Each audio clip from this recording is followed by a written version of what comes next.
നമ്മുടെ കൂടെ എടുത്തോ ഇവൻ അന്നും സ്റ്റാറാ ഇന്നും സ്റ്റാറാ. എന്റെ ദൈവമേ, നിന്റെ ഷൈനിങ് കണ്ട് എനിക്ക് അസൂയ കണ്ടിട്ടാ. എന്തൊട്ട് സ്റ്റാർ. നീ ഇതാരെയും നോക്കണേ. ഏയ് ഞാനും കൂടി ഉണ്ട്.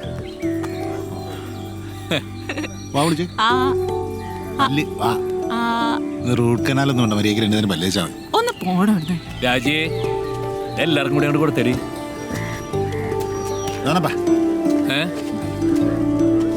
അല്ല, ഈ പെണ്ണുങ്ങൾക്ക് ഇങ്ങനെ അവലോസം കൊണ്ടാക്കി കൊടുത്ത് നടന്നാൽ മതിയോ? നമുക്കൊരു പെണ്ണ് കേട്ടണേ.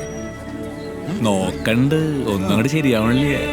പിന്നെ പെങ്ങന്മാരുടെ രസൊക്കെയോ? ഈ പെരുന്നാളിന് മേടിക്കാൻ കിട്ടണ ചെറിയൊരു ബോട്ടില്ലേ, ഈ തിരി കത്തിച്ചിട്ട് ഇങ്ങനെ വെള്ളത്തിൽ ഓടിക്കണേ, അതേപോലെ വട്ടയമ്മ കടന്ന് വട്ടം ചിറ്റിക്കൊണ്ടിരിക്കുക. ഈ തിരക്കുന്ന കഴിയട്ടെ, ഞാൻ അങ്ങോട്ട് ഇറങ്ങുന്നു. എല്ലാരും കാണാലോ, ഉഷാറാക്കാതെ നമുക്ക്. വല്ലപ്പോഴും ഇങ്ങനെ എല്ലാരും ഒന്നിച്ച് കൂടണം, അപ്പൊ പ്രായം കുറഞ്ഞ പോലെ തോന്നും അല്ലേടാ.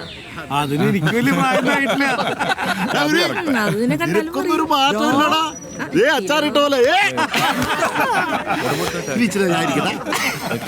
ഇതാരുടെ ഫോണില്?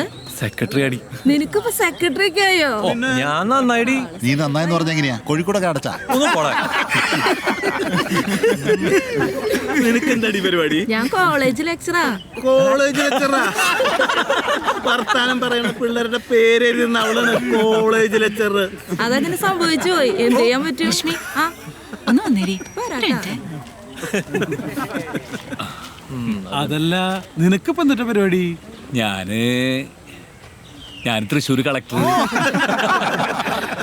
പരിപാടി എന്നൊക്കെ പറഞ്ഞ അതിങ്ങനെ ചെറുതായിട്ടിങ്ങനെ എന്ന് വെച്ചാ ഒരു വാച്ച് റിപ്പയറിങ്ങിന്റെ കടയുണ്ട്, അമലോത്ഭവ വാച്ച് റിപ്പയറിംഗ് ആൻഡ് സർവീസ്. തട്ടിമുട്ടിയായിട്ടൊക്കെ പോണു. നീ വല്ല കോളേജ് അധ്യാപകനോ എഴുത്തുകാരനൊക്കെ ആയി കാണുന്നോ ഞാൻ വിചാരിച്ചത്. നാട്ടിലുള്ള ആളുകൾ മുഴുവൻ വലിയ വലിയ ആളുകളായ ചെറിയ ആളുകളും വേണ്ടേ? സത്യം പറഞ്ഞ ക്ലച്ച് പിടിച്ചില്ല അല്ലേ? ഫുഡ് റെഡി ആയിട്ടാ.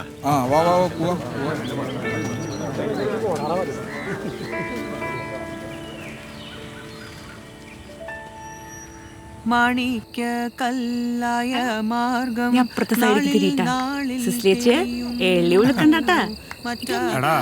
സിസിലിയുടെ കൈ അങ്ങോട്ട് വഴങ്ങണില്ലാട്ടാ. ഒരു തട്ടിട്ട് കഴിഞ്ഞാൽ ഞങ്ങൾ ഒപ്പനയാ. അതെ, ഈ ഒപ്പനെന്ന് മാർഗകളി മോഷ്ടിച്ചാണോ മാർഗകളി ഒപ്പന മോഷ്ടിച്ചാണോ ഒരു മോഷണം നടന്നിട്ടുണ്ട്. എന്തായാലും കാണാൻ നല്ല രസമുണ്ട്. കൈയൊക്കെ കുറച്ച് വൃത്തിയില് പിടിച്ചാ നന്നായിരിക്കും കാണാൻ.